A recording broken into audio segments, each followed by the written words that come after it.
નમસ્કાર વિદ્યાર્થી મિત્રો, આજના આપણા વર્ચ્યુઅલ ટાસ્ક ટ્રેનિંગ પ્રોગ્રામમાં આપ સૌનું હાર્દિક સ્વાગત છે. આજે આપણે જોઈશું કે EMF equation of the transformer અને તેના સમ્સ અને આઈડિયલ ટ્રાન્સફોર્મર. તો આવો આપણે જોઈએ ટ્રાન્સફોર્મર્સ. ટ્રાન્સફોર્મર એક એવી ડિવાઇસ છે કે જે વોલ્ટેજનું એક સર્કિટમાંથી બીજી સર્કિટમાં રૂપાંતર કરે છે વિધાઉટ ચેન્જિંગ એની ફ્રીક્વન્સી. વિધાઉટ ચેન્જિંગ એની ફ્રીક્વન્સી એટલે કે ફ્રીક્વન્સીનો ચેન્જ કર્યા વગર. હજી થોડુંક ડિટેલમાં જઈએ કે ટ્રાન્સફોર્મર એટલે એના નામ પરથી તમને ખ્યાલ આવતો હશે કે ટ્રાન્સફોર્મર એક એવું વસ્તુ છે કે કંઈક ટ્રાન્સફર કરતું હશે જે એક જગ્યાએથી બીજી જગ્યાએ જઈ શકે. તો શું ટ્રાન્સફર કરે છે? તો કે ભાઈ વોલ્ટેજ, પાવર, બરાબર છે. તો એક સર્કિટ પરથી બીજી સર્કિટમાં એ ટ્રાન્સફર કરે છે વિધાઉટ ચેન્જિંગ એની ફ્રીક્વન્સી. હવે એ સ્ટેટિક ડિવાઇસ છે. હવે સ્ટેટિક ડિવાઇસ કેમ કીધી છે એને? કારણ કે એમાં કોઈ રોટેશન પાર્ટ નથી, એમાં કોઈ રોટેટિંગ પોર્શન નથી, એટલા માટે એને સ્ટેટિક ડિવાઇસ કીધી છે. It is accomplished by the electromagnetic induction. એટલે ઇલેક્ટ્રોમેગ્નેટિક ઇન્ડક્શનના સિદ્ધાંત ઉપર એ કાર્ય કરે છે. જેમ કે Faraday's law of electromagnetic induction, તેમાં એક મ્યુચ્યુઅલ ઇન્ડક્શન છે, તેના પર એ કાર્ય કરે છે. હવે એ મ્યુચ્યુઅલ ઇન્ડક્શન શું છે, ફેરાડેઝ લો શું છે, તે હવે આપણે જોઈશું. તો હવે આપણે જોઈશું Faraday's law of electromagnetic induction. તો ફેરાડેઝ લો શું કહેવા માંગે છે કે whenever the conductor cuts the magnetic field, EMF will induce in that conductor. તો એ કંડક્ટર મ્યુચ્યુઅલ ઇન્ડક્શન પર થયું. હવે મ્યુચ્યુઅલ ઇન્ડક્શન શું છે, સ્ટેટિક શું છે, એ હવે આપણે જોઈશું. તે પહેલાં આપણે ટાઈપ્સ ઓફ EMF જોઈ લઈએ. તો ટાઈપ્સ ઓફ EMF.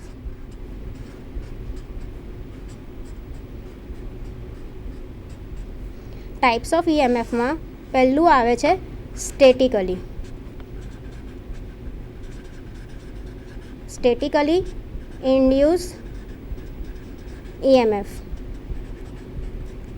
એનો બીજો પ્રકાર છે ડાયનેમિકલી.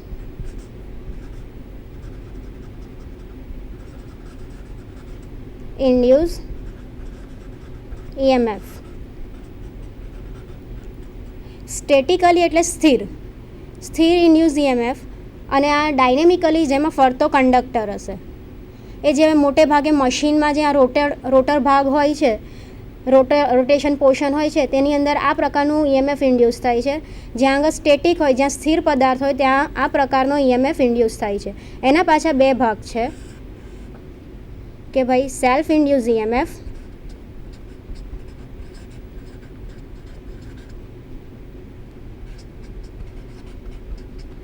અને બીજો છે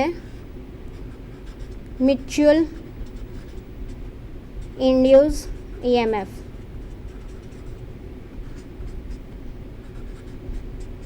હવે સેલ્ફ ઇન્ડ્યુસ EMF એટલે શું અને મ્યુચ્યુઅલ ઇન્ડ્યુસ EMF એટલે શું, તે હવે આપણે જોઈશું.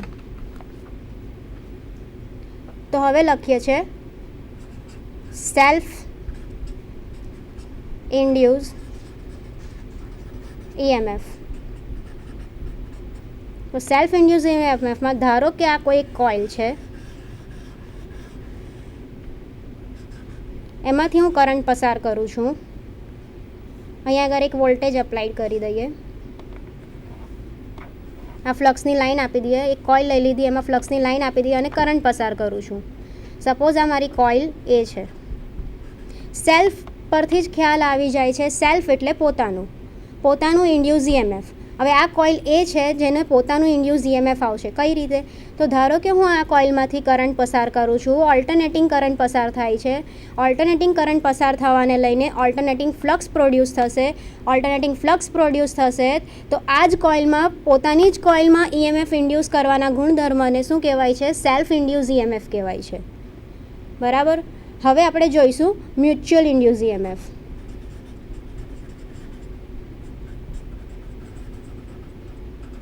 Mutual induce EMF. એમાં બે કોઇલ હશે, આ કોઇલ A અને આ કોઇલ B. હું કરંટ કોઇલ A માંથી પસાર કરું છું.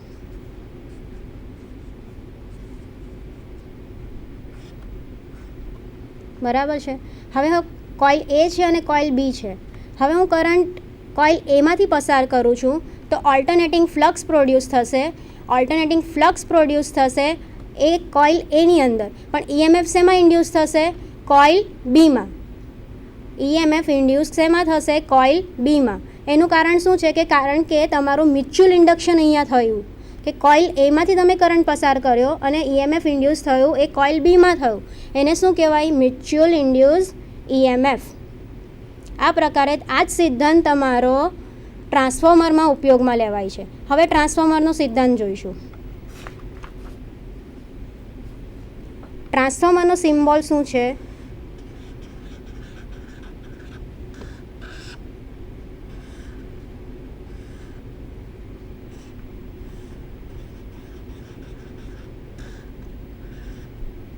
આ ટ્રાન્સફોર્મરનો સિમ્બોલ થયો. બરાબર છે. હવે ટ્રાન્સફોર્મરના સિમ્બોલ માટે હું અહીંયા આગળ એક અલ્ટરનેટિંગ સપ્લાય મૂકી દઉં છું, જેને હું વી કહી દઉં, વોલ્ટેજ વી. અને અહીંયા એક કંઈક સેકન્ડરી વાઇન્ડિંગ સાથે લોડ કનેક્ટ કરી દઉં છું બીજી કોઇલ સાથે. આમાંથી હું કરંટ આઈ પસાર કરીશ. આમાં આને સપ્લાય કહીશું. આ કોર કહેવાશે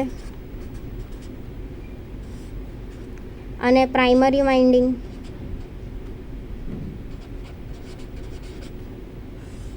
અને સેકન્ડરી વાઇન્ડિંગ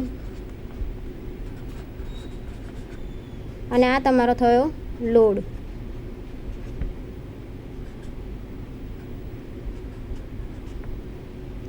બરાબર છે. હવે આની અંદર આ ટ્રાન્સફોર્મરની તમારી સર્કિટ થઈ. એમ જોવા જાય તો એના કન્સ્ટ્રક્શન વાઇઝ તમે ડ્રો કરો તો બીજી રીતે તમે ડ્રો કરશો તો આવી રીતે ડ્રો થશે.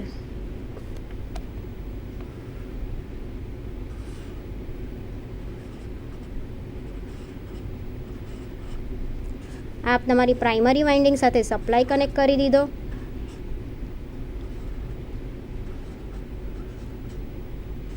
આ સેકન્ડરી વાઇન્ડિંગ સાથે તમે લોડ કનેક્ટ કરી દીધો.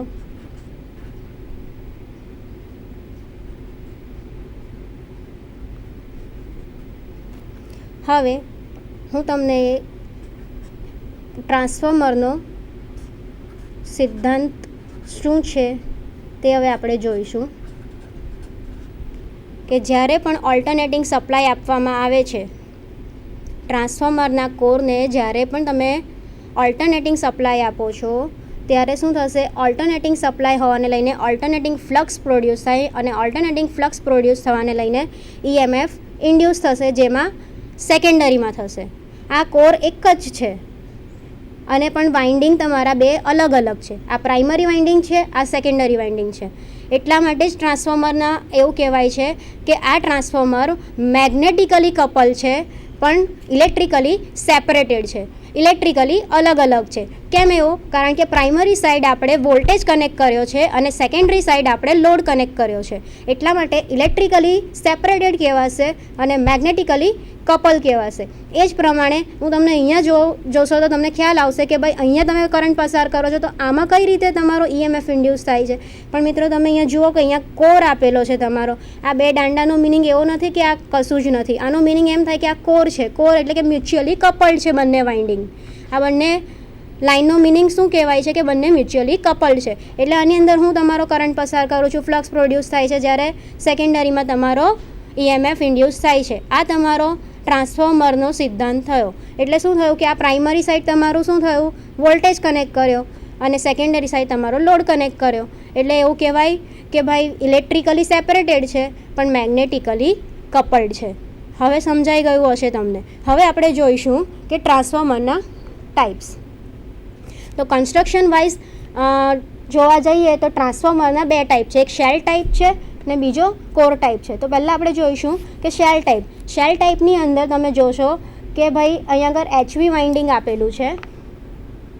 આ તમારું શેલ ટાઈપનું ટ્રાન્સફોર્મર છે જેમાં 3 લીમ છે, 1 2 એક સેન્ટર લીમ છે, એક આ છે જેની પર તમે વાઇન્ડિંગ વાઉન્ડ કરો છો. 1 2 ને 3 આ 3 લીંબ છે અને લીંબનો ભાગ જે કનેક્ટ કરો છો તેને યોગ કહેવાય. તો આ ઉપરનો ભાગ જે તમારો હશે તેને યોગ કહેવાય અને આ જે તમારું જે છે તેને કોર કહેવાશે. હવે સેન્ટ્રલ લીંબની અંદર તમારું પ્રાઇમરી વાઇન્ડિંગ વાઉન્ડ કરેલું છે અને નીચે સેન્ટ્રલ લીંબની અંદર સેકન્ડરી વાઇન્ડિંગ વાઉન્ડ કરેલું છે. ડોટેડ લાઇન જે તમારી બતાવે છે એ ફ્લક્સની લાઇન છે, બરાબર છે. હવે આ બાજુ તમે જોશો કન્સ્ટ્રક્શન વાઇઝ એ હાઈ વોલ્ટેજ, પછી લો વોલ્ટેજ, પછી પાછું હાઈ વોલ્ટેજ, એવી રીતે વાઇન્ડિંગ વાઉન્ડ કરેલા હશે. એટલે સેલ્ટ પ્રકારના વાઇન્ડિંગની અંદર શું હોય કે એ ટ્રાન્સફોર્મરમાં વાઇન્ડિંગનો મોટા ભાગનો વિસ્તાર લેમિનેટેડ કોરથી તમે વાઉન્ડ કરેલો હશે, બરાબર. અને કોર ટાઈપના ટ્રાન્સફોર્મર આપણે જોઈએ તો કોર ટાઈપનું ટ્રાન્સફોર્મર એટલે આપણે અત્યારે જોયું તે કે પ્રાઇમરી વાઇન્ડિંગ તમે લીંબ ઉપર કર્યા છે કે એક અને બે જ લીંબ છે કે આ પ્રાઇમરી સાઈડનું લીંબ અને આ સેકન્ડરી સાઈડનું લીંબ. આ જે ઉપરના ભાગ છે તેને શું કહેવાય? યોક, જે લીંબને સપોર્ટ કરે છે. ઉપર અને નીચે જે છે તમારું તેને શું કહેવાય? યોક. અને આખી જે સર્કિટ છે તેને કોર કહેવાય ટ્રાન્સફોર્મરની, બરાબર છે.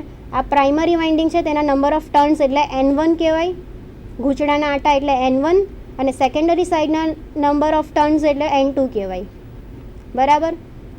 એમાંથી I0 કરંટ તમે પસાર કર્યો છે. આ તમને એક આખું તમને જે વિઝ્યુલાઇઝેશન દેખાય છે એ કોર ટાઈપ ટ્રાન્સફોર્મર છે. અને કોર ટાઈપ ટ્રાન્સફોર્મરમાં લેમિનેટેડ કોરનો મોટા ભાગનો વિસ્તાર એ વાઇન્ડિંગ દ્વારા ઘેરાયેલો હોય છે. એટલા માટે તમે જુઓ કે LV વાઇન્ડિંગ અંદરથી હશે, HV બહારથી હશે. આ તમે જોઈ શકો છો કે લીંબ ઉપર તમારો મોટા ભાગનો વિસ્તાર વાઇન્ડિંગ દ્વારા ઘેરાયેલો છે, બરાબર. એટલે કોર ટાઈપ અને શેલ ટાઈપ અહીંયા થયું, બરાબર છે. અને આ કોર સિલિન્ડ્રિકલ ટાઈપના હોય છે. આ કોઇલનો ઉપયોગ, કોઇલ કઈ ટાઈપની છે તમારી? સિલિન્ડ્રિકલ ટાઈપ, એટલે ઓછા વોલ્ટેજના ટ્રાન્સફોર્મરમાં વપરાય છે, જ્યારે શેલ ટાઈપ વધારે વોલ્ટેજના ટ્રાન્સફોર્મર માટે વપરાય છે. આનું મેન્ટેનન્સ તમારું શું થાય કે ઇઝીલી તમે કરી શકો, કારણ કે કોર ઉપરથી તમે વાઇન્ડિંગ કાઢવું હોય તો ઇઝીલી નીકળી શકે છે.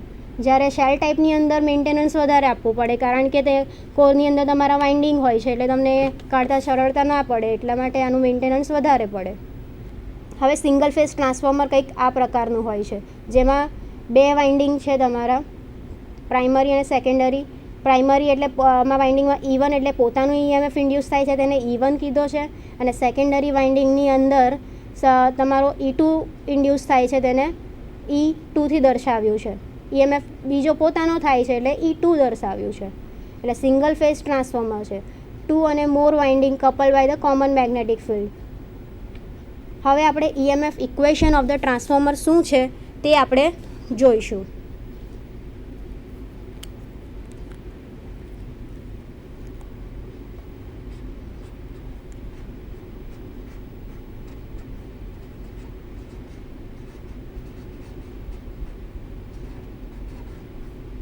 EMF equation of transformer.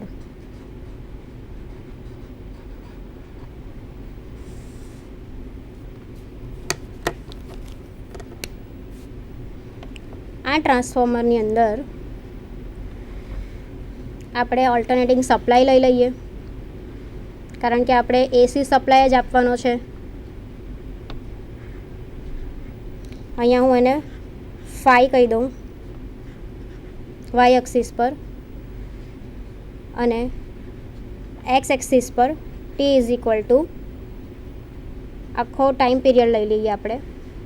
અહીંયા હાફ હશે તો T/2 થશે, અને એનું મેક્સિમમ લઈએ તો અહીંયા સુધીનું T/4 થશે.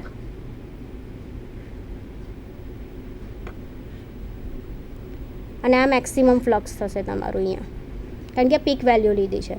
તો આ તમારો ટાઈમ પીરિયડ થયો, બરાબર છે. હવે આપણે જોઈએ કે ધારો કે એઝ્યુમ ધેટ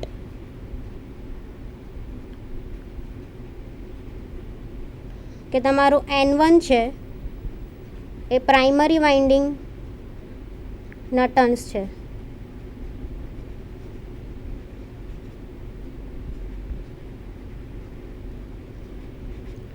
N2 છે એ સેકન્ડરી વાઇન્ડિંગના ટર્ન છે,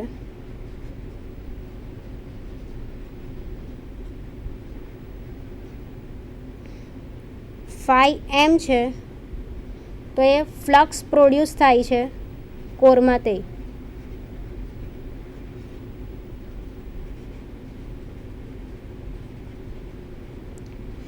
F છે ફ્રીક્વન્સી ઇન હર્ટ્ઝ. જોયું મિત્રો, આ તમારે ટર્મ્સ એઝ્યુમ કરવાના છે, બરાબર. હવે તમે ખ્યાલ હશે કે ફ્લક્સ ડેન્સિટી શું છે. ફ્લક્સ ડેન્સિટી એટલે શું? ફ્લક્સ ડેન્સિટીને બી દ્વારા દર્શાવાય છે. તો બી બરાબર phi M by A. Phi M એટલે maximum flux produce by the core, અને એ એટલે તમારા કોરના આડછેદનું ક્ષેત્રફળ, બરાબર છે, મીટર સ્ક્વેરમાં. ક્ષેત્રફળ હંમેશા મીટર સ્ક્વેરમાં મપાય છે. એટલે આની ડેફિનેશન શું થાય, તમે આના પરથી આપવા માંગતા હોવ તો આની વ્યાખ્યા શું થાય? તો ફ્લક્સ પર યુનિટ એરિયા. શું થશે? ફ્લક્સ પર યુનિટ એરિયા. તો આપણે એનો પણ આપણે બતાવી દઈએ કે area of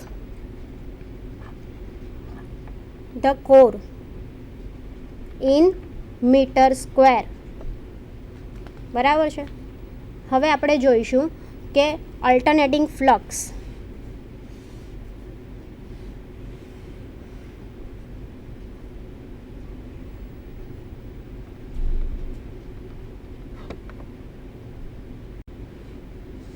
total time T,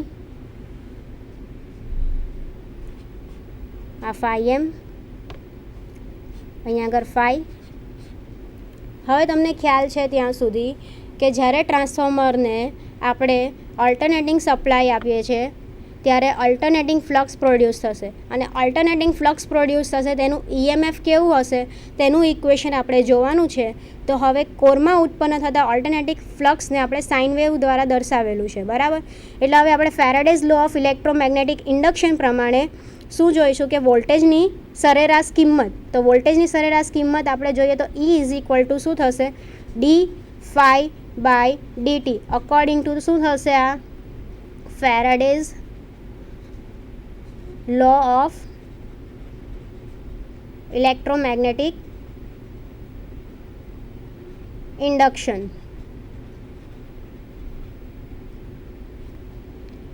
negative sign અહીંયા આપણે નિગ્લેક્ટ કરી છે.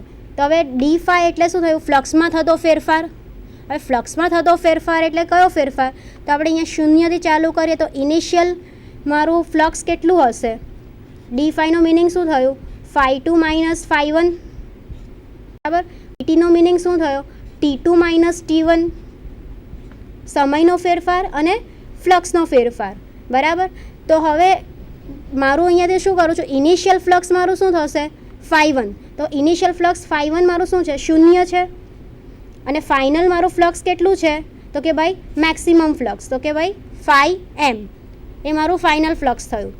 એ જ પ્રમાણે T1 ટાઈમ માટે તો મારો ઇનિશિયલ ફ્લક્સ 0 હોય તો મારો ઇનિશિયલ ટાઈમ માટે મારો સમય પણ 0 જ હશે. અને T2 મારો કેટલો થશે? તો કે ભાઈ T/4, કારણ કે આપણે મેક્સિમમ ફ્લક્સ જોયું. અડધું કેટલું થાય? T/2 થાય. આટલેથી આટલું હું લઉં, ટોટલ T છે મારો સમયગાળો, એનું અડધું લઉં તો T/2 થાય, અને એનું અડધું લઉં તો T/4 થશે, બરાબર. એટલે તેનો સમયગાળો શું થશે મારો? T/4. તો હવે મારું EMF બરાબર શું થયું? Phi two minus phi one છે તો મારું શું થશે? ફાઈ એમ માઇનસ 0 છેદમાં T2 માઇનસ T1 એટલે શું થશે મારું? T/4 minus 0. આવું થશે. હવે આને આપણે જરાક ઉપર રાખીએ તો EMF બરાબર શું થયું મારું? ફાઈ એમ ના છેદમાં ટીના છેદમાં 4. આવું કંઈક થશે. હવે EMF બરાબર શું થયું? 4 ઉપર લીધા, 4 ફાઈ એમ બાય ટી, બરાબર. હવે ટી એટલે શું? ટી એટલે ટાઈમ પીરિયડ થયો. ટી એટલે શું? ટાઈમ પીરિયડ થયો મારો. હવે ટાઈમ પીરિયડ એટલે શું? એક આવર્તનને પૂર્ણ કરતાં લાગતો સમય. Time taken to complete one cycle, that is called time period. હવે ટાઈમ પીરિયડ એટલે શું થયું? F is equal to 1/T. એને ફ્રીક્વન્સીનું ઇન્વર્સ છે, બરાબર છે. તો હવે હું 1/Tના બદલે હું F લખી શકું. આમ હોય તો હું લખી શકું ફાઈ એમ ગુણ્યા એફ. આ ઇક્વેશન પરથી લખાશે, બરાબર. હવે ફોર્મ ફેક્ટર. હંમેશા આપણે કોઈ પણ મશીનની અંદર આપણે આરએમએસ કિંમતને ધ્યાનમાં લઈએ છીએ, બરાબર. એટલા માટે આરએમએસ કિંમતનું મહત્ત્વ આ જ છે કે દરેક મશીનમાં આપણે આરએમએસ કિંમત શું છે એ જોવી પડશે. તો ભાઈ ફોર્મ ફેક્ટરની ડેફિનેશન શું થશે? ફોર્મ ફેક્ટર બરાબર RMS value upon average value બરાબર 1.1. આ એની વેલ્યુ છે, બરાબર. હવે આરએમએસના સૂત્રનો કરતા બનાવીશ તો શું થશે? મારી વેલ્યુ જ મારે તો આની કામ છે, તો આપણે વેલ્યુ સાથે કરીએ તો આરએમએસની કિંમત આરએમએસ વેલ્યુ બરાબર 1.1 ઇન્ટુ આપણે ઈએમએફની પણ એવરેજ કિંમત જ લીધી છે આ બંનેનો ગુણોત્તર પ્રમાણે, બરાબર છે. તો એવરેજ વેલ્યુ શું છે એની? 4 multiply by 5 M into F. તો શું થશે? 4 ગુણ્યા 1.11 એટલે 4.445 F M into F.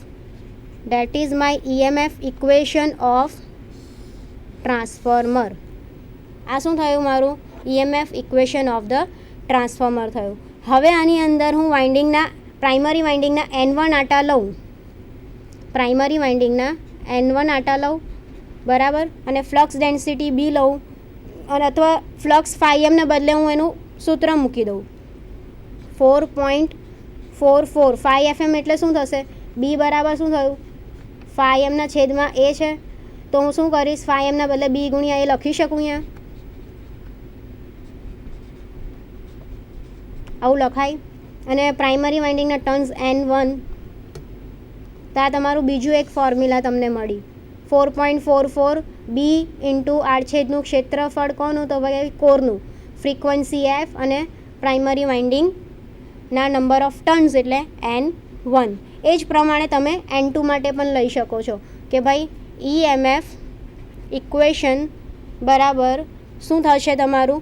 4.44 BM into AI into frequency અને સેકન્ડરી નંબર ઓફ ટર્ન્સના N2. હવે તમે જોશો કે તમે ટ્રાન્સફોર્મેશન રેશિયો પણ આની અંદર આવે છે. તો ટ્રાન્સફોર્મેશન રેશિયો એટલે શું? તો કે ભાઈ E2 બાય E1 બરાબર V2 બાય V1 બરાબર N2 બાય N1. આ વોલ્ટેજના રેશિયોને શું કહેવાય? તમારો ટ્રાન્સફોર્મેશન રેશિયો કહેવાય, જેને કે દ્વારા દર્શાવાય છે, જેને કે દ્વારા દર્શાવાય છે. એટલા માટે તમે જોશો કે E2 by E1 V2 by V1 N2 by N1 એ કોઈનો બી ગુણોત્તર તમે લેશો એના બરાબર ટ્રાન્સફોર્મેશન રેશિયો કે આવશે. હવે કેની કિંમત 1 કરતાં વધારે હોય તો શું થશે? તો V2ની કિંમત પણ V1 કરતાં વધારે હશે, તો તે ટ્રાન્સફોર્મરને શું કહીશું આપણે? Step up transformer. K less than 1 હશે તો V2 less than V1 step down transformer. અને કે બરાબર 1 હશે એટલે વોલ્ટેજનો સેકન્ડરીનો વોલ્ટેજ અને પ્રાઇમરીનો વોલ્ટેજ બંને સરખા હોય તો તેને આઇસોલેશન ટ્રાન્સફોર્મર કહેવાય. બરાબર છે. હવે EMF ઇક્વેશન અહીંયા આપણું પૂરું થાય છે. હવે આપણે જોઈશું આઈડિયલ ટ્રાન્સફોર્મર. આઈડિયલ ટ્રાન્સફોર્મર એટલે શું? તો કે ભાઈ એક આદર્શ ટ્રાન્સફોર્મર કહેવાય, જેને કે ભાઈ જેની અંદર કોઈ પણ પ્રકારના તમારા લોસીસ નથી થતા, ઝીરો લીકેજ ફ્લક્સ છે. Flux produced by the primary and the secondary current are confined within the core. એનો મતલબ એમ થયો કે આઈડિયલ ટ્રાન્સફોર્મર જે છે જેની અંદર ના તો વાઇન્ડિંગનો રેઝિસ્ટન્સ છે એ પણ ઝીરો છે, કોરના જે લોસીસ જે થાય છે તે પણ 0 છે અને બાકી બધા જે ફ્રિક્શન ને વિન્ડેજ લોસીસ છે બધા જ લોસીસનો જે થતા હોય છે તે બધા જ 0 કન્સિડર આપણે કરવાના છે અહીંયા આગળ. તો આવા ટ્રાન્સફોર્મરને શું કહેવાય? Ideal transformer. હવે એની કન્ડિશન શું છે કે તો પહેલું જોવા જશે તો zero leakage flux. Zero leakage flux એટલે શું કે તમારું પ્રાઇમરી અને સેકન્ડરી કરંટ જેટલો પ્રાઇમરીમાં તમારો ફ્લક્સ પ્રોડ્યુસ થાય છે એટલો જ તમારો સેકન્ડરીમાં થશે, કારણ કે આપણો કોઈ લીકેજ જ નથી થતો આની અંદર, એટલા માટે તો એને આદર્શ ટ્રાન્સફોર્મર કહીએ છીએ. સેકન્ડ બીજું શું છે તો વાઇન્ડિંગ હેવ નો રેઝિસ્ટન્સ, એટલે વાઇન્ડિંગનો કોઈ પણ પ્રકારનો રેઝિસ્ટન્સ અંદર કન્સિડર કર્યો નથી, એટલે જેટલો વોલ્ટેજ તમે આપો છો V1 એટલો જ એપ્લાઇડ તમે વોલ્ટેજ V2માં થાય છે, એટલે જ કહેવાય ને V1 બરાબર V2 કે પછી E1 બરાબર E2. હવે the core has the infinite permeability. Infinite permeability એટલે શું? તેનો રિલક્ટન્સ ઓફ ધ કોર, એટલે મેં તમને હમણાં જ વાત કરી કે ભાઈ કોર ઓફ ધ ટ્રાન્સફોર્મર જે છે એનું રિલક્ટન્સ છે, જેનો અવરોધ છે, જે કે ભાઈ એડી કરંટ લોસ થાય છે, હિસ્ટેરેસિસ લોસ થાય છે, એને લેમિનેશન, એ બધું તમારે કન્સિડર 0 કરવાનું છે. પ્રેક્ટિકલી આવું કોઈ ટ્રાન્સફોર્મર શક્ય નથી. આપણા પ્રેક્ટિકલ ફિલ્ડમાં આવું ટ્રાન્સફોર્મર શક્ય નથી, પણ આપણે થિયોરોટિકલી પોઈન્ટ ઓફ વ્યૂ આપણે એને ખાલી એઝ્યુમ કરીએ છીએ કે આવું આપણે જો બધું શૂન્ય રાખીએ તો આદર્શ ટ્રાન્સફોર્મર કઈ રીતે હોય. આ ખાલી ફક્ત થિયોરોટિકલ છે, પ્રેક્ટિકલી નથી. એટલા માટે આપણે નિગ્લિજિબલ કરંટ એટલે negligible current is required to establish a magnetic flux. Lossless magnetic core, no hysteresis losses, no eddy current, એ તમે જોયું. હવે આઈડિયલ ટ્રાન્સફોર્મર શું હોય છે તે. આઈડિયલ ટ્રાન્સફોર્મરની અંદર આપણે જો વાત કરીએ તો આ તમારું ટ્રાન્સફોર્મર જે તમે સ્લાઇડમાં પણ જોયું,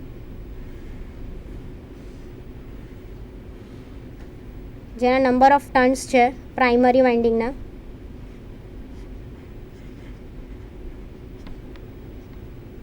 ને આ સેકન્ડરીના.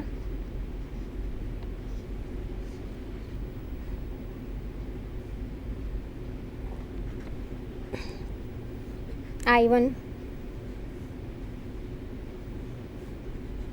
તો E1 બી આવશે, અહીંયા આગળ E2 આવશે, I2, આ ફ્લક્સ, આ તમારો કોર. હવે આપણે જોઈશું, મેં તમને કીધું કે આદર્શ ટ્રાન્સફોર્મર શું છે તે તમારે જોવાનું છે. તો આદર્શ ટ્રાન્સફોર્મરની અંદર જ્યારે પણ એનો વેક્ટર ડાયાગ્રામ પણ તમારે જોવો પડશે કે કેવો આવે છે, કે જ્યારે આપણે વોલ્ટેજ એપ્લાઇડ કરીએ છીએ ટ્રાન્સફોર્મરને, આદર્શ ટ્રાન્સફોર્મરને, ત્યારે શું થાય છે કે તેમાં ટ્રાન્સફોર્મરમાં સેકન્ડરીમાં તમે કોઈ લોડ કનેક્ટ કર્યો નથી, એટલે લોડ કોઈ કનેક્ટ ના કર્યો હોય તો તમારું શું થાય કે RL બરાબર ઇન્ફાઇનાઇટ થઈ જાય. RL બરાબર ઇન્ફાઇનાઇટ થઈ જાય તો તમારો આઈડિયલી શું થાય, પ્રાઇમરી કરંટ I1 એટલે 0, બટ પ્રેક્ટિકલી એવું થતું નથી. પ્રેક્ટિકલી તમે વોલ્ટેજ એપ્લાઇડ કરો એટલે મેગ્નેટાઇઝિંગ કરંટ ફ્લો થવાનો, બરાબર છે. એટલે સ્મોલ કરંટ જે પાસ થશે એ તેને તમે શું કહેશો? Magnetising current. હવે મેગ્નેટાઇઝિંગ કરંટ જે તમારો પ્રાઇમરીની અંદર આવશે, બરાબર છે, એ EMF ઇન્ડ્યુસ કરશે, કારણ કે અલ્ટરનેટિંગ કરંટ હોવાને કારણે અલ્ટરનેટિંગ ફ્લક્સ પ્રોડ્યુસ થશે, બરાબર. તો આપણે વેક્ટર ડાયાગ્રામ જોતા જઈએ સાથે સાથે. તો કે ભાઈ આ તમારી એક રેફરન્સ લાઇન છે, આ તમારો તમે વોલ્ટેજ એપ્લાઇડ કર્યો, જેને હું અહીંયા V1 કહી દઉં છું. કેમ V1 અહીંયા આગળ મેં ઉપર લીધું? કારણ કે આપણો આઈડિયલી છે એટલે તમારો પ્યોર ઇન્ડક્ટિવ હશે. તમારી જે વાઇન્ડિંગ છે એ પ્યોર ઇન્ડક્ટિવ હોવાને કારણે વોલ્ટેજ હંમેશા આગળ રહેશે કરંટ કરતાં, બરાબર છે. એટલે વોલ્ટેજ હંમેશા 90 ડિગ્રી આગળ રહેશે, એટલે V1 આગળ રહેશે, અને સ્મોલ મેગ્નેટાઇઝિંગ કરંટ છે એ તમારો 90 ડિગ્રી પાછળ રહેશે, એટલે I મ્યુ એ તમારા ફ્લક્સના ફેઝમાં જ રહેશે, કારણ કે ઓલ્ટરનેટિંગ ફ્લક્સ બી તમારું પ્રોડ્યુસ થાય છે, બરાબર છે. એને લઈને જે તમારું EMF ઇન્ડ્યુસ થાય છે પ્રાઇમરી વાઇન્ડિંગની અંદર એ 180 ડિગ્રી અપાર્ટ હોય છે, અપોઝિટ સાઈડ. એને શું કહીશું આપણે? E1, બરાબર. આ તમારું થયું E1. તમે અહીંયા લખી શકો કાં તો અહીંયા લખી શકો, કશો વાંધો નહીં, બરાબર. એ 180 ડિગ્રી પાર્ટ હોય છે. હવે એ જ વસ્તુ જે તમારું ફ્લક્સ પ્રોડ્યુસ થયું, એ જ ફ્લક્સ જે તમારું પ્રાઇમરી વાઇન્ડિંગમાં પ્રોડ્યુસ થયું એ સેકન્ડરી વાઇન્ડિંગમાં લિંક થવાનું, કારણ કે મ્યુચ્યુઅલ ઇન્ડક્શનનો પ્રિન્સિપલ છે. એટલે સેકન્ડરી વાઇન્ડિંગમાં જે તમારું E2 તમારું જે EMF ઇન્ડ્યુસ થશે તે શું થશે, એ પણ તમારું શું કહેવાય કે ભાઈ કરંટથી 90 ડિગ્રી પાછળ હશે. એટલા માટે એ E1ના ફેઝમાં બતાવ્યું છે. બરાબર. તો આ એનો વેક્ટર ડાયાગ્રામ થયો કોનો, આઈડિયલ ટ્રાન્સફોર્મરનો.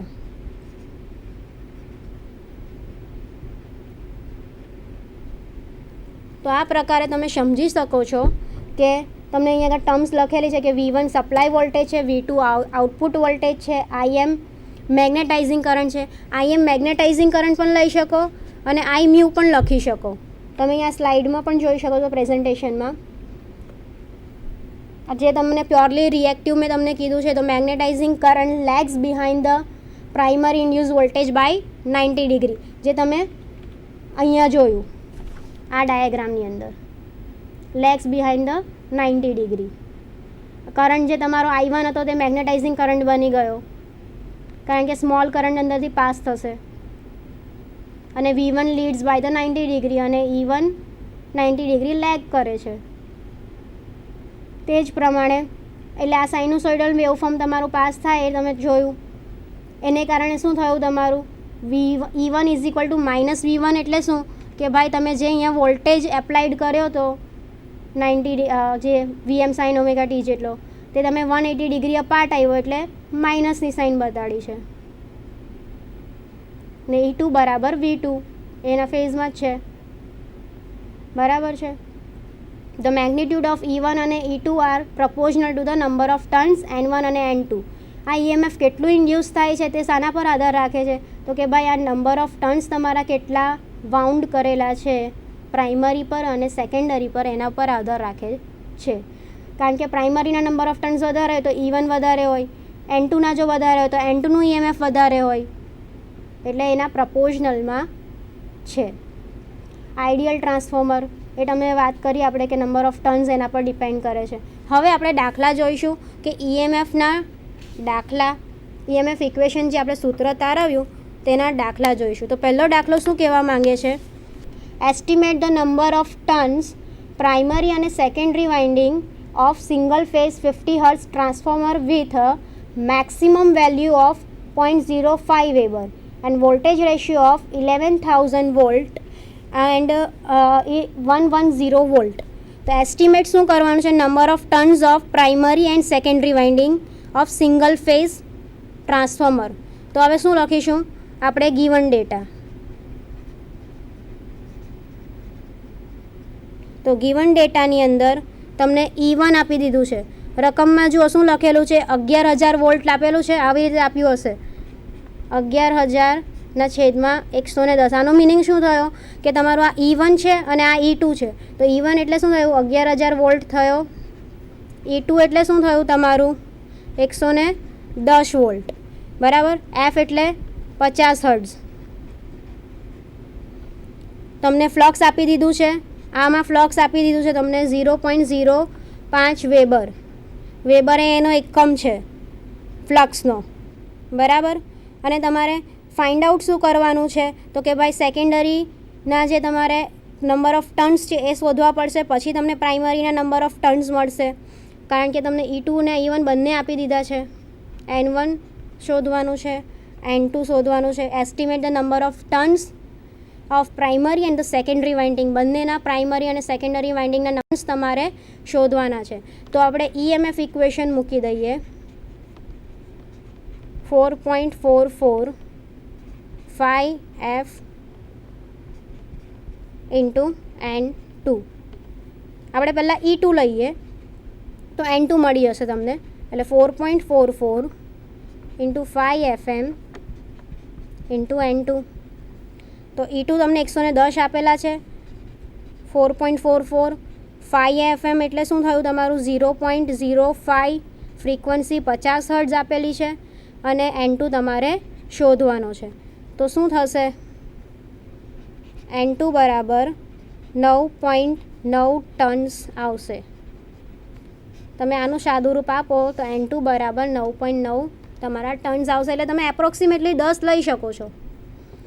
બીજું તમારે શું કરવાનું છે, પ્રાઇમરી નંબર ઓફ ટન્સ શોધવાના છે. N2 આપણને મળી ગયા, હવે N1 શોધવાનું છે.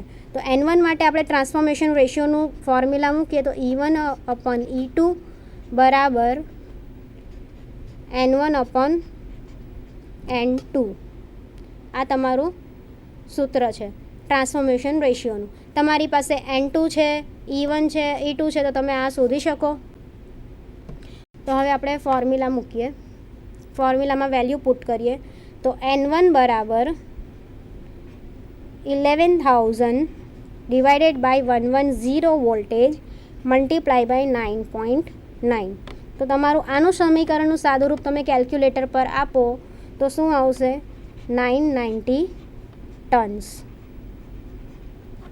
આ તમારા પ્રાઇમરી વાઇન્ડિંગના નંબર ઓફ ટન્સ થયા. તો આ પ્રકારે તમે દાખલા ઇઝીલી ગણી શકો છો. હવે આપણે આગળ જોઈશું ત્રીજો દાખલો કે ભાઈ single phase transformer has 1000 tons on it's primary and 400 tons on secondary side. આની અંદર જુઓ તમે પ્રાઇમરી અને સેકન્ડરીના નંબર ઓફ ટન્સ આપી દીધા છે.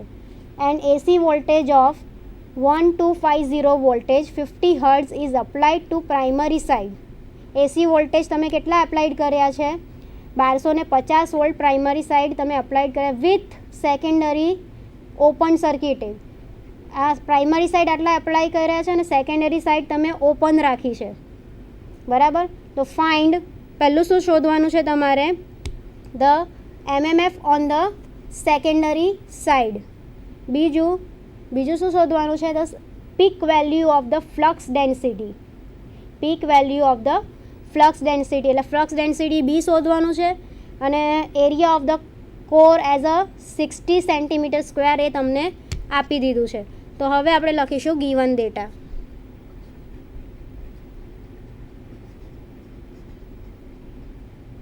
ગીવન ડેટા, તો ગીવન ડેટામાં આપણને શું આપી દીધું છે કે E1 EMF ઇન્ડ્યુસ જે તમે વોલ્ટેજ એપ્લાઇડ કરેલો છે પ્રાઇમરી સાઇડ 1250 તે આપી દીધો છે. પ્રાઇમરી નંબર ઓફ ટર્ન્સ તમને આપી દીધા છે 1000 છે. N2ના કેટલા છે, 400 નંબર ઓફ ટર્ન્સ છે. T એટલે number of turns, T stand for not tesla, એ નંબર ઓફ ટર્ન્સ બતાડે છે. E2 જે તમારે શોધવાનું છે સેકન્ડરી સાઇડનું, બરાબર છે. એરિયા તમને આપી દીધો છે 60 સેન્ટીમીટર સ્ક્વેર અને ફ્લક્સ ડેન્સિટી તમારે શોધવાની છે, બરાબર. હવે આપણે જોઈશું પહેલું શું શોધવાનું છે તમારે, ફ્લક્સ ડેન્સિટી ના સેકન્ડરી સાઇડના EMF શોધવાનું છે. તો આપણે સૂત્ર મૂકીશું E2 અપોન E1 બરાબર N2 અપોન N1. આપણે આ ફોર્મ્યુલા મૂકીશું કારણ કે આપણે પહેલાં સેકન્ડરી સાઇડનો E2 ફાઇન્ડ આઉટ કરવાનો છે, બરાબર. એટલે હવે આપણને E2ની કિંમત ખબર છે, E1ની કિંમત ખબર છે, N2ની કિંમત ખબર છે, N1ની કિંમત ખબર છે. તો તમે E2 શોધી શકો છો. એટલે આપણે મૂકીશું E2ના છેદમાં 1250 બરાબર N2 તમારા કેટલા છે, 400 વોલ્ટ, N1 છે તમારા 1000 વોલ્ટ. તો E2 બરાબર શું થશે, આનું તમે સાદું રૂપ આપો તો તમને 500 વોલ્ટ જવાબ મળશે. આ તમારું પહેલું સોલ્યુશન થયું કે સેકન્ડરી સાઇડ તમારો EMF કેટલો ઇન્ડ્યુસ થાય છે, તો કે ભાઈ 500 વોલ્ટ જેટલો થાય છે. હવે આપણે બીજું જોઈએ. બીજું તમારે શું શોધવાનું છે, the flux density of the core શોધવાની છે. તો આપણે શું EMFનું ઇક્વેશન મૂકીશું, E1 બરાબર 4.445 M into F into N1 બરાબર. તો E1 તમને કેટલું આપેલું છે કે ભાઈ 1250 આપેલું છે. 4.44 5Mના બદલે હું તમને પાછું કહીશ શું મૂકીશું, BM ગુણ્યા AI થશે. BM તમારે શોધવાનું છે, બરાબર ને AIની વેલ્યુ તમારે મૂકવાની છે. તો હવે તમારે શું કરીશું આપણે કે BM into AI F into N1, બરાબર. 5M ને બદલે B ઇન્ટુ M. AI તમને આપેલું છે અને BM તમારે શોધવાનું છે. F તમને ખબર છે, N1 પણ ખબર છે, તો તમે BM શોધી શકો છો. એટલે 1250 4.44 AI એટલે 60 સેન્ટીમીટર સ્ક્વેર છે, તો એને હું મીટરમાં ફેરવું તો 60 ઇન્ટુ 10⁻⁻⁴ થશે, મલ્ટીપ્લાય બાય 50 હર્ટ્ઝ ને N1 એટલે 1000. એ તમને આપેલા જ છે અહીંયા. તો આનું તમે સાદું રૂપ આપો તો તમને BM કેટલા મળે છે એ તમે કેલ્ક્યુલેટર પર ગણશો તો 0.9384 ટેસ્લા મળે છે. બરાબર છે. BM બરાબર કેટલા મળે છે તમને? 0.9384 ટેસ્લા મળે છે. અધરવાઇઝ તમે એવું પણ લખી શકો વેબર પર મીટર સ્ક્વેર, એનો બીજો એકમ છે આ. તો આ પ્રકારે તમે સ્ટેપ બાય સ્ટેપ તમે દાખલા ગણી શકો છો. એટલે હંમેશા યાદ રાખો કે શું આપ્યું છે, શું માંગ્યું છે અને શું શોધવાનું છે, તો તમે ઇઝીલી શોધી શકો છો. હવે તમને ચોથા દાખલામાં શું આપ્યું છે કે 200 kVA ટ્રાન્સફોર્મર 200 kVAનું છે, 3300/240 voltage 50 hertz single phase transformer has 80 turns on secondary winding. તમને શું કીધું છે? સેકન્ડરી વાઇન્ડિંગના ટર્ન્સ કેટલા છે? 80. બરાબર છે. ટ્રાન્સફોર્મર તમને કેટલાનું છે? 200 kVAનું છે, તેમાં 3300/250 વોલ્ટ તમે આપેલા છે, 50 હર્ટ્ઝ અને 80 નંબર ઓફ ટર્ન્સ સેકન્ડરી વાઇન્ડિંગના છે. એઝ્યુમ કરો કે આ આઈડિયલ ટ્રાન્સફોર્મર છે. તો પહેલું તમારે શું શોધવાનું છે? મેક્સિમમ વેલ્યુ ઓફ ફ્લક્સની મેક્સિમમ વેલ્યુ શું હશે? બીજું શું શોધવાનું છે? The number of the primary turns. આ તો બહુ ઇઝી દાખલો છે, તમને ખ્યાલ આવી ગયો હશે કે આની અંદર શું શોધવાનું છે ને આપેલું શું છે. તો ગીવન ડેટા લખીએ આપણે. ચલો, શું છે ગીવન ડેટામાં? રકમ વાંચો કે ભાઈ 200 kVAનું ટ્રાન્સફોર્મર આપેલું છે પહેલું તો, બરાબર. પછી તમને શું કીધું છે કે નંબર ઓફ ટર્ન્સ તમારા N2 બરાબર 80 આપી દીધેલા છે, બરાબર. તમને V2ની કિંમત આપી દીધી છે કે E2 બોલો 250. આમાં વોલ્ટ લખેલા છે એટલે તમારે 240 વોલ્ટ લખવાના. V1 આપેલા છે તમને 3300 વોલ્ટ. ફ્રીક્વન્સી તમને 50 હર્ટ્ઝ આપેલી છે, બરાબર. હવે તમારે કન્સિડર કરવાનું છે કે આ તમારું આઈડિયલ ટ્રાન્સફોર્મર છે, તો તમારે શોધવાનું શું છે? પહેલું ધ ફ્લક્સ, મેક્સિમમ ફ્લક્સ એટલે 5M. M શાના માટે મૂકેલો છે? M શાના માટે છે અહીંયા આગળ? મેક્સિમમ ફ્લક્સ એ તમારે શોધવાનું છે. અને બીજું શું છે? નંબર ઓફ ટર્ન્સ કોના? તો કે ભાઈ પ્રાઇમરીના, એટલે N1 શોધવાનું છે તમારે, બરાબર. હવે આપણે સોલ્યુશન જોઈએ કે શું કરીશું. પહેલું આપણે શોધવાનું છે ફ્લક્સ, તો આપણે EMF ઇક્વેશન મૂકીએ. E2 બરાબર 4.44 ગુણ્યા 5 ઇન્ટુ F5M ઇન્ટુ N2. આપણે કેમ આ E2 બરાબર લીધું? કારણ કે આપણી પાસે નંબર ઓફ ટર્ન્સ N1 ના નથી, એ આપણે શોધવાના છે, એટલા માટે આપણે પહેલાં E2 લીધું. અહીંયા આગળ E1 લખી શક્યા હોત જો આપણી પાસે નંબર ઓફ ટર્ન્સ N1 અહીંયા હોત તો, પણ આપણી પાસે એ પણ શોધવાનું છે, એટલા માટે આપણે E2 બરાબર 4.445 એ તમારે જે શોધવાનું છે 5FM ફ્રીક્વન્સી અને N2, બરાબર. હવે આપણે મૂકીશું વેલ્યુ. તો E2ની વેલ્યુ તમે શું થશે? E2 બરાબર V2, એટલે જે તમારા વોલ્ટેજ છે એ પ્રમાણે, કારણ કે આઈડિયલ કીધું છે ને, આઈડિયલ ટ્રાન્સફોર્મર તમારે એઝ્યુમ કરવાનું છે, તો E2 બરાબર V2 થશે. એટલે હું અહીંયા 240 વોલ્ટ મૂકીશ, એટલે 4.44. ફ્રીક્વન્સી તમારી 50 હર્ટ્ઝ, 5FM અને N2 તમને આપ્યા છે 80, બરાબર છે. ચલો, 5FM બરાબર શું થશે? 240/4.44 મલ્ટીપ્લાય બાય 50 મલ્ટીપ્લાય બાય 80 થશે. તો 5 FM આનું સાદુરૂપ આપતા તમને શું મળે છે? 13.51 ગુણ્યા 10⁻³ વેબર. આને તમે બીજી રીતે પણ લખી શકો કે 5 FM બરાબર 13.51 મિલી વેબર. મિલીનો મતલબ એ જ થયો કે 10⁻³ આને તમે બીજી રીતે બતાવી શકો કે મિલી વેબર છે, કાં તો પછી તમે 10⁻³ લખો, બંનેનો મિનિંગ એક જ થશે. બરાબર, તો આ રીતે તમે આ પહેલું દાખલોનું સોલ્યુશન જોયું. હવે બીજું સોલ્યુશન શું છે કે V2/V1 N2/N1 બરાબર. V2/V1 બરાબર N2/N1. તમારે N શોધવાનો છે. તો V2 તમને કેટલો આપ્યો હતો? તમે જોયું હતું કે 240 વોલ્ટ આપેલો છે. V1 એટલે 3300 વોલ્ટ, N2 બરાબર 80 ને N1 તમારે શોધવાનો છે. તો શું થશે? આનું તમે સમીકરણ આપો તો N1 બરાબર 1100 ટન તમને પ્રાઇમરી વાઇન્ડિંગના આંટાઓની સંખ્યા મળી ગઈ. બરાબર છે.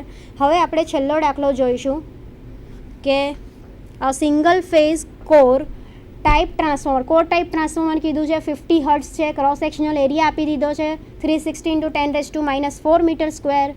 તમને પરમિસિબલ ફ્લક્સ ડેન્સિટી આપી દીધી છે weber per meter square. And calculate the number of turns per leave on HV and LV side. તમને કીધું છે કે 3000/220 વોલ્ટેજ રેશિયો આપી દીધેલો છે. બરાબર, તો ગિવન ડેટા આપણે લખી લઈએ. તો ગિવન ડેટા શું છે? Frequency 50 hertz,